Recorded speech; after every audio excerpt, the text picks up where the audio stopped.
The General Services Administration and Defense Department have awarded the Defense Office Enterprise Solutions contract again. The reaward's worth about $4.4 billion. That's just over half the original contract value.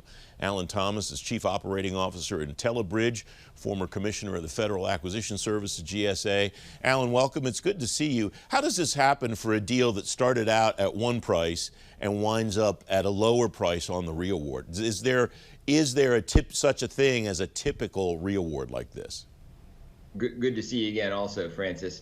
Yeah, there probably isn't such a thing as a typical reaward, right? I think, in this case, right, sometimes that top line number can be a little bit squishy. I mean, my sense is here it's probably some combination of some refined assumptions on adoption and usage, and probably a little bit better pricing, right, that GSA and DoD were able to get when they did when they reawarded and asked both the players there to resubmit, which in the end is a good deal for taxpayers, right? One of the things that I'm remiss in doing often when I talk about these deals too is forgetting to add the phrase "up to," because the award is never necessarily having to be worth what the top number is, right? That's correct, right? It really, and in this case, that's absolutely correct, right? Because you're talking about a series of rollouts and some adoption and usage in the military departments that may or may not go exactly as you think it might go when you award the contract. Everybody likes to focus on the top line number, but that's usually not reality, right? Are there themes that you're seeing coming out of these cloud contracts and the recompetes?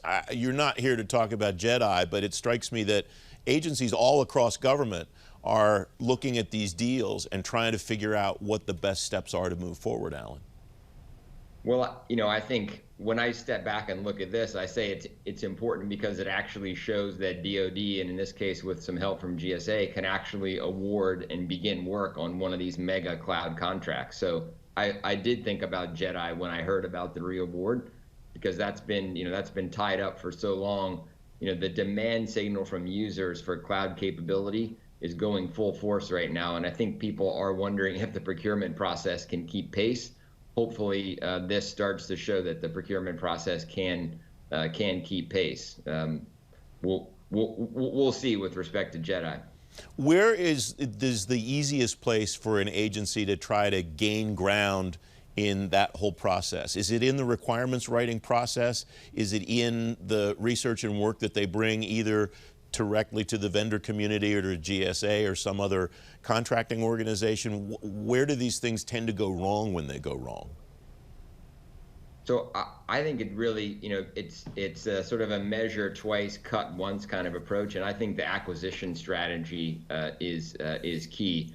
So you can certainly imagine a scenario where you designed an acquisition strategy that had more than one winner. For example, in the case of JEDI, which may have helped you on the back end in terms of when you awarded, being able to avoid the protest scenario that they're in now. I think when you create such a large contract over such a long period of time, and big companies feel like they're going to potentially be entirely shut out of that kind of work for a decade or more.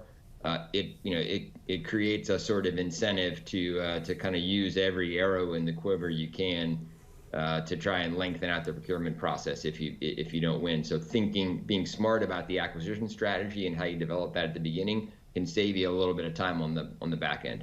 What did you observe when you were at GSA about the way that either that organization or the agencies were asking you to build in on-ramps and off-ramps technology-wise into contracts like this? Because you mentioned this 10-year deal for, according to FCW, word processing, spreadsheets, email, collaboration, file sharing, and storage. That business is completely different than it was in 2010, Alan. And by the end of this contract, I would imagine the Defense Department would see the same thing and want to have access to technologies that are available in 2026 that aren't available today. Yeah, that's a great question. I used to kind of joke that sometimes the technology is changing even while the protests are being resolved, right? And sometimes what you thought you were buying a year or two ago is a little bit different now. I think in this case, right, the integrator is going to deploy Office 365 in this instance, right? So I think the department's thinking, hey, that's likely to kind of keep pace with changes in the marketplace and sort of bring the latest in, email and productivity and collaboration tools to their users. So maybe in this instance, they're not so worried about new technology. Although I would say it's a market that does have competition, right? I mean, Google has a G Suite, right, which is deployed in a number of agencies. When I was at GSA, we used G Suite. We loved it. Lots of great capability. So at some point, you've got to commit to be able to roll something out and get the standardization and drive down cost in an organization as big as DoD. But you probably do want to keep your eye on what's happening out there in the market. So if you need to, you can sort of add and complement new tools in. Take a look at video conferencing, for example, right? I mean, you've got Meet from Google and Zoom and Teams from Microsoft, right? And you might need some combination of all those in the DoD if we're going to continue to work in a really distributed fashion like we are now. About 30 seconds left, Alan. Do you expect to see more kind of big bang deals like this that are long and big dollars? I think so, and I say that because I think people again are looking to drive standardization. And they're looking to drive down cost, right? And in order to do that, right, you need to get the scale, right? And that's you don't get the benefit unless you have the scale. Alan Thomas, thanks very much. It's great to see you again. You too, Francis. Take care.